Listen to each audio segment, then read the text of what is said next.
This is EWA Radio, the official podcast of the Education Writers Association, and I'm public editor Emily Richmond. EWA will be in St. Louis, Missouri, May 28th through the 31st for our 78th National Seminar. This is our flagship conference of the year, bringing together hundreds of education journalists and community members for 3 days of conversations and workshops. I wanted to talk with one of our members about how to make the most of that time, what she's looking forward to, and also how reporters and editors can meet this extraordinary moment for our education systems and the journalism community more broadly. Nicole Carr is a longtime journalist, having begun her career in broadcast and later turning to in-depth investigations for news organizations, including ProPublica. She's now an adjunct professor at Morehouse College in Atlanta, and she is making her EWA Radio debut. Nicole, welcome to EWA Radio. Hi, thank you for having me. I'm so glad to have you here. So your first national seminar, that was Atlanta in 2023? Yes, when you all came this way. That was my first seminar. And I was like, wow, why haven't I been coming here? Well, my question for you is you probably go to a lot of conferences and a lot of journalism conferences. I'm curious at that first event, what sort of struck you that was different from something you hadn't seen before? I think this realization in our conversation revolving around this idea that the education beat was evolving in a way that perhaps we had not anticipated in years prior. I always joke, and I mean, it's the truth. I always say, well, I've never considered myself an education reporter, like a beat reporter, but I do consider myself someone covering race and democracy, and education inevitably comes here in that intersection. So I enjoyed the conversation evolving around what the education beat was and what it would become and, how we define it. I think it would be an understatement to say there's been upheaval on the education beat in the last few months since President Trump returned to office, in no small part because of the dismantling of the federal education department, as well as massive cuts and rollbacks to research and programs and services for both K-12 schools and higher education. It's a lot to take in. You have a unique vantage point now as both a journalist, but also somebody who's on a higher education campus and an HBCU. Tell us, what is it like right now at Morehouse? What are people thinking and talking about what's happening? I knew at the beginning of the semester, of the spring semester, Emily, that we would have to switch gears in one of my classes that is conceptual. It's about framing, a social justice journalism class. And I threw out the syllabus at the beginning of the semester and I said, okay, we're just a reporting lab, because every day the students were coming in and they're like, hey, I just came from this class and my professor said, this may not be happening. Or we just got this email and I don't know if my plans for the summer are changing. And so all we were hearing was impact, impact, impact. I said, well, you're most closely aligned to this. You're in the best position to source this thing, to report it out. So let's just talk about what you're hearing and let's go chase after these stories. And one of the first ones that we published along with Capital B, I called them up and we had a reporting partner, was about the way that the campus planned to handle ICE if they were to show up on campus. And no one had really been talking about that through the lens, or reporting about it through the lens of a historically Black college. Not sure why. We've got the international community, just like any other college. We have history of protest. We have students and faculty who are probably monitored in the same ways. And what I was thinking about was the experience of the Black migrants, the Black students. And so I also had students sitting in immigration court and kind of looking at proceedings there. And so it's like it is at any other institution, but I think what we did was kind of turn the lens, obviously, on the diaspora and how these policies were impacting Black people globally. And so we'll just continue that until who knows? Until who knows? So yeah, it's, gosh, I'm thinking here really quickly about some emails that we recently got about impact of executive orders and sitting in on seminars to talk about that. And there's a lot of, it's unclear, it's vague, we don't know. We don't know until it happens. This is what we think it means. This is guidance from law firms. And it's a lot. And, you talked about tearing up the syllabus. And while we certainly didn't tear up everything we had planned for National Seminar in St. Louis, we certainly went back and looked at which of our sessions should be rethought, revised, replanned, reconnected in a way to this moment with the changes that have happened to try to be responsive and reflective. And I think what we looked at as an organization was this idea of making sure that everything we talk about has context and making sure everything we talk about has historical framing. And I think that is what you're talking about, which is that a lot of what we're seeing right now in terms of these rollbacks aren't necessarily new. For example, whenever a new administration comes in, there's often a rollback of angles or priorities, particularly for the things like the Office of Civil Rights. But we've never seen, wholesale dismantling of the priorities of the Office of Civil Rights aligned with what, until a month or so ago, anybody would have called the definition of the Office of Civil Rights. So I think that sort of emphasis on thinking about that is part of what we're doing too, I think, for national seminars. So I think there's some overlap there with your class. Absolutely. And I just, from coming out of covering the parental rights movement in K through 12 and the school board situation, everything I see is just, I saw it in that reporting over the years. And I'd just written something for the AJC earlier this year, a column about the school board being the testing ground for a fall of democracy. Everything we're seeing in higher ed has already been tested in K through 12. The ideas, the definitions, the mechanisms by which we change policy. We saw it. And it's like, okay, that worked here. And it's happening on scale. And so I'm always really interested in that, like the recent history too. We don't have to go too far back. Well, it's worth talking about. And I mean, and obviously you're coming to National Seminar, you're going to be presenting and helping reporters think about historical sources and framing. Tell us a little bit about what your session is going to be about. Sure. So another one of the classes that I developed and I teach is my favorite class to teach. It's History of the Black Press. And we break that class into 4 periods: enslavement, Reconstruction, Civil Rights era, and moving forward, and thinking about the evolution of the Black press.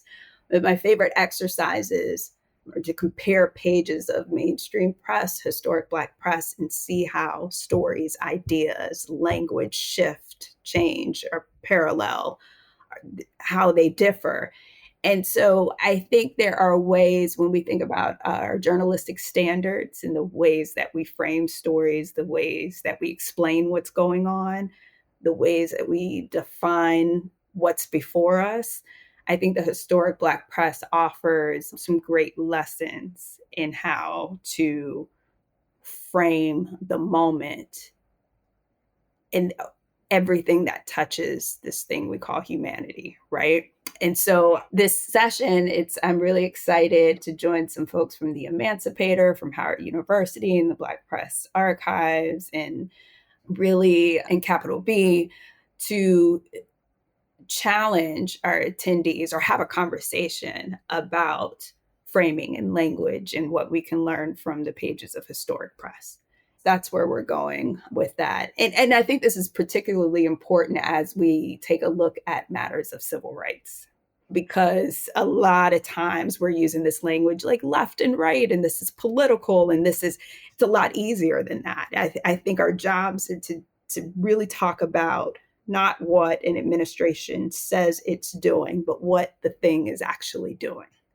And that helps us enter the story, maybe not through the side door, the back door, but through the front door. So that's the conversation I want to have. I think it's a Friday session. Yeah. We have 3 days of sessions and also some hands-on workshops for reporters. We're going to be looking at some very practical skills, for example, how to make better use of education research, but also an online safety class and how to essentially dox yourself online and find what other people can find out about you, and how to protect yourself professionally when you're interacting with folks online, which I think is going to be great. That session is being put together for us by our friends at PEN America, and we're very grateful for their input there. Nicole, you've taken a look at the agenda. What other topics or issues are you looking forward to getting into when you're there? I'm really coming off of that exercise and publishing the story about ICE. I'm really looking forward to the sessions that talk about covering international students, mining data for different stories. I love a good data set that can evolve into the narrative where we can say, okay, this is beyond the numbers. This is how I illustrate this through people, through impact. So really looking at, because we can get caught up in talking about policy and in ways that really don't connect to our audiences. And so I think the data mining helps us think about narrative and how to transform those numbers into people first. And also how we can see with those data sessions, I think there's one on Friday and Saturday I was looking at on the agenda, how we calculate impact just in the past year. It feels like we're in some sort of different time zone, right? Like, has it been a year since we were talking about this, or since this was repealed, or since this policy went into effect? And so the data is going to tell us what it's done. What, as we're trying to keep up with the next thing and what drops today and tomorrow or whatever, what has happened in this short period of time? And how can we tell that story or revisit stories that maybe we've lost track of? Do you use National Seminar to kind of like refresh your source list and make some new contacts? I do, but I use it to think differently. I remember last year in Vegas thinking about the criminalization of students starting at the pre-K level and what was happening with like Black students in South Carolina at pre-K. And I'm thinking about my kid who was in pre-K.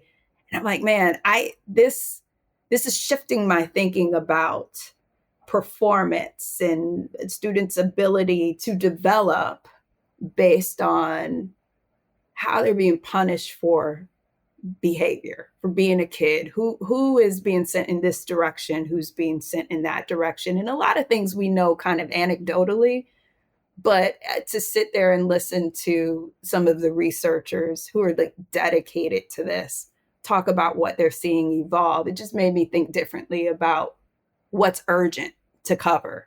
Because I think that's where we can get lost too. There's a lot going on and everything seems urgent. But like what's being left out? Where are people dedicating their resources and their attention? And what stories are being missed? And where is their opportunity to tell those stories? Especially since I've like shifted into some freelance work and trying to navigate that world. I like anything that challenges the way I think about urgency and what we should prioritize. I was talking with a reporter just a few days ago who was sharing some angst about that sense of urgency and the need to sort of triage coverage based on what's most urgent.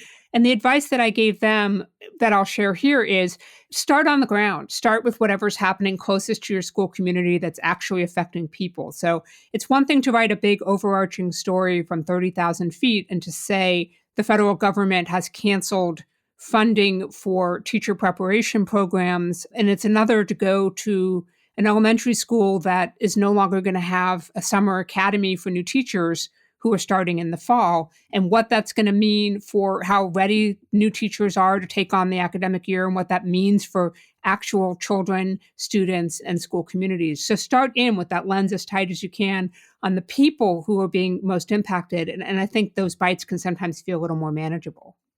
Yeah, I'm so glad you said that because it just reminded me of something that I actually have due this week. I am working on another column for the AJC about HBCU impact. But if you're going to talk about impact, you can't talk about it in terms of executive orders. You've got to dig into that budget and understand where programs, like one of them is TRIO, right? I'm set to teach journalism in TRIO this summer. TRIO is more likely to be based at a Black college. It's for your first gen students to get that college credit, that experience to live on campus. And they're coming from all over the South. They're going to be housed at Morehouse, right? I saw a total like decimation of the TRIO budget. And I'm thinking about impact. That's the students. Those are faculty members who work over the summer. That's a whole sector that makes up one of our premier programs on campus, but it's not going to read HBCU. You've got to understand, well, what is TRIO? Where do you find it? Who's involved? Just so people know and understand, TRIO programs I'm not sure how much has been cut already from federal programs, which are supposed to help encourage new applicants at colleges and support their programs and training, things like Upward Bound for Math and Science, which were giving high school students access to college campuses to sort of increase their familiarity with that environment so that when they actually get to college, they're more successful because it's literally more familiar to them. Yes. And when you look at the makeup of the participants and where these programs are set and what kind of pipeline that provides, then you say, okay, this can be a story about HBCU impact. Or if I'm looking in the budget and I'm looking at 1890 institutions, what do I need to know about the moral act of 1890 to understand, the establishment of HBCUs and the funding? And so it's not always going to be so plain to us when we're reading line item cuts. We have to say, okay, quite literally, what's the history behind this? Who is involved? How does that impact them? So there's plenty to cover. There's not enough of us and plenty to cover. We're talking with Nicole Carr, an education journalist and reporter who covers a lot of things, but also dips into the education realm. And we're going to give her that honorary moniker as an honorary education journalist. And I think that's a mantle she'll be happy to claim. Am I right? Yeah. I think we're all covering education in ways that we have not thought of traditionally. Yes, I'll claim that. Don't miss an episode of EWA Radio. You never have to. You can find us on your favorite podcasting app. And many thanks to everyone who has taken a moment to rate us on Apple Podcasts. Your support and your feedback are helping us to grow. If you are not already registered for a national seminar and want to join us, we do have a few spots left, but we need to hear from you quick. Go to ewa.org for more information about that. Nicole, what advice do you have for somebody who may be making their first trip to an EWA national seminar? What should they do maybe ahead of time to make the most of that opportunity or be thinking about when they get on the ground in St. Louis? I would say don't think about what sessions you attend in terms of what you cover. I think you should be really open-minded to slipping into a session and hearing from folks that you would not otherwise have the opportunity to hear from. And again, going back to that idea of using conferences to recalibrate our thinking, to kind of feed our intellectual curiosity, to listen to folks talk about themes that intersect with your current work, and maybe you just hadn't thought about covering that thing in that way. So I'd be open to landing in a place that feels very unfamiliar, and that's at any conference. And then also, whenever we have a chance to hear from people who are local, to hear, what they're grappling with, and then you think about, how can I localize this story, or does this have ties to where I am? To meet people and establish genuine relationships. I mean, that's just broad advice. I always tell students, the relationships we build, whether it's mentor-mentee friendships, just in the workplace, it really hinges on being able to talk to people when you don't need them. Real big, you don't always want to reach out or hear from folks when someone is in need, of the job, of the source, or whatever. Really be concerned with people and how they are, especially in this time. That temperature check. How are you doing? What do you need? How can I support you? How are you? How are you? I think we need to check on each other more often. So, and then get out and do something fun. I'm looking forward to, I think I'll drop in to the Griot Museum, Black History in St. Louis, just because when am I going to return? So that's all great advice. I especially like the idea about checking in on folks and also trying to build and establish a stronger mini community within our bigger community. And our caucus sessions are a great way to do that. So we'll have caucus sessions that are broke out by affinity groups, but also things like education journalists who are also parents, who are dealing with some of those challenges. I know that's become a very popular session at our conferences. And we'll also have a gathering of education editors this year, which we'd be delighted to see you. If you're an education editor listening right now, we'd love to see you at that caucus meeting. I'll be in that room, for example. So what is on your packing list? What are you packing for the trip? Ooh, I'm a last minute packer. Really? No checklist? You're just going to throw it in the bag and go? I'm ashamed to say what I have done in the past. I know the Atlanta airport like the back of my hand. So I'm like, yeah, I need 30 minutes and 25 seconds to get to that gate. So I don't know. I haven't thought about what I'm packing, but I know what I'm leaving room for. I always like to leave room for books for people who bring their own books, or if I have a book that I want signed by someone who will be there, I like to leave room for books. So I can say that there will be room in the bag. Books is a very good idea. From a very practical standpoint, I'll tell folks, bring layers. Bring a light jacket or a light sweater because it may get a little cooler in the evenings. And sometimes the air conditioning can feel pretty cool first thing in the morning in those sessions until hundreds of bodies warm up those rooms. And then you're going to want to take that extra layer off. So layers are also great. Bring portable battery chargers for your devices. We know you like to hug the walls like barnacles on a ship. Crowding those outlets when you can, and we appreciate that, but please bring your devices fully charged and bring portable battery chargers if you have them. Take a piece of masking tape or an extra piece of painter's tape and put your name on it and put it on your extension cord. Put it on your charging cord for your computer. So when you leave it plugged into the hotel wall, we can find you and give it back to you. So that's just on behalf of UWA staff, we thank you for doing that in advance. And for those of you who say, I would never leave my charging cable, this one is for you because trust me, we have all done it. So those are just some smaller practical things. But I love what you said also about being open to different experiences in different rooms, hearing from new people who you don't know. Please take a moment and turn to the person sitting next to you because it may be their very first national seminar. Say hi, introduce yourself. That's why we've got name badges, and we really welcome those kinds of interactions.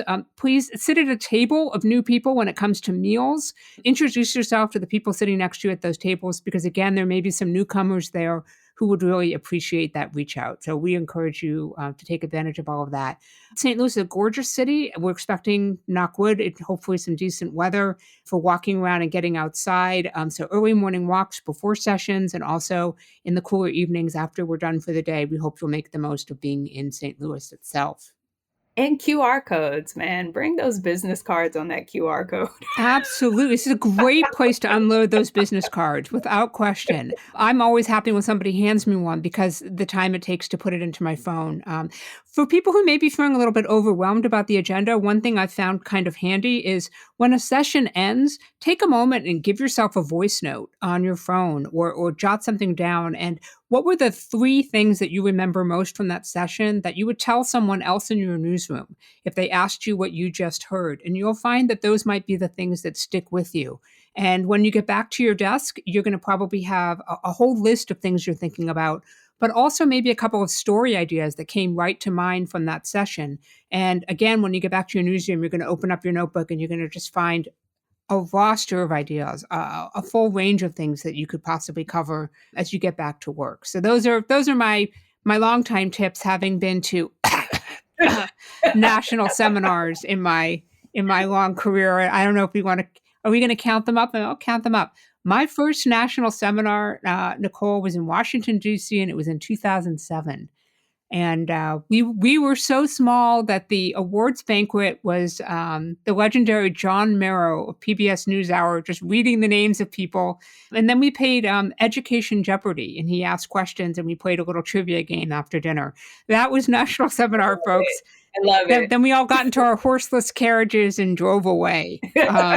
It was that long ago, but it's always been great, and it's just an amazing opportunity to see folks you don't get to see sometimes any other time of the year. I don't want to underplay the seriousness of the moment that we're in right now. And I'd like to hear from you, Nicole, about why do you think like right now is a particularly good time to be strengthening the education journalism community? Sure.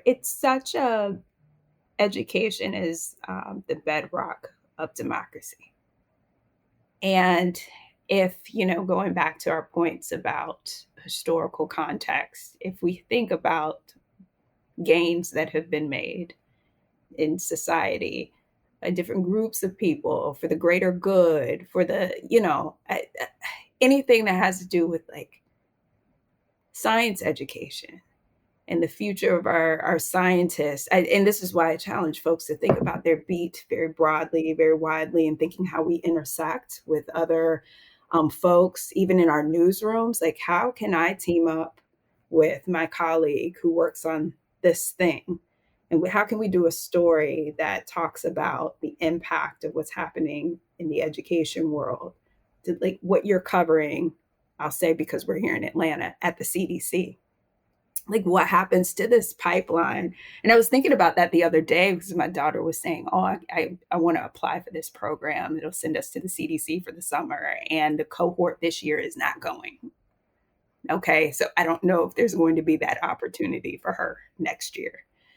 How is this moment different from other moments? For journalism more broadly, and specifically for those on the education beat, what do you want education reporters to be thinking about as they go into National Seminar, but also just more broadly as they're approaching the beat right now? Maybe a pep talk. The courage it requires of us, right? Gosh, I don't want to say it's the most challenging time to be a journalist in modern history, because I consider the civil rights era modern, history. But this is going to require something from us that, maybe we have not had to give before in our careers. And it's going to require us to stand by our reporting in a way publicly, as an institution, the newsroom as an institution, backing our journalists in ways that we have not had to in the past, 5 decades. And folks who say, well, I didn't do this kind of work where I was constantly under attack. Like, oh, you worked in investigations. Like, we expect that to happen on that beat, on this beat, or whatever. It doesn't matter what you're covering now. To be a journalist today, covering anything, and quite frankly, especially education, because of the way that the issues are being framed and the politics involved with it, the stakes involved, you really have to tell yourself, hey, this is a calling. And if I'm going to be rooted in this, I've got to be courageous. I have to be dedicated in a way that perhaps I didn't see myself dedicated to the craft, And I really have to fight and stand up for the reporter next to me, behind me.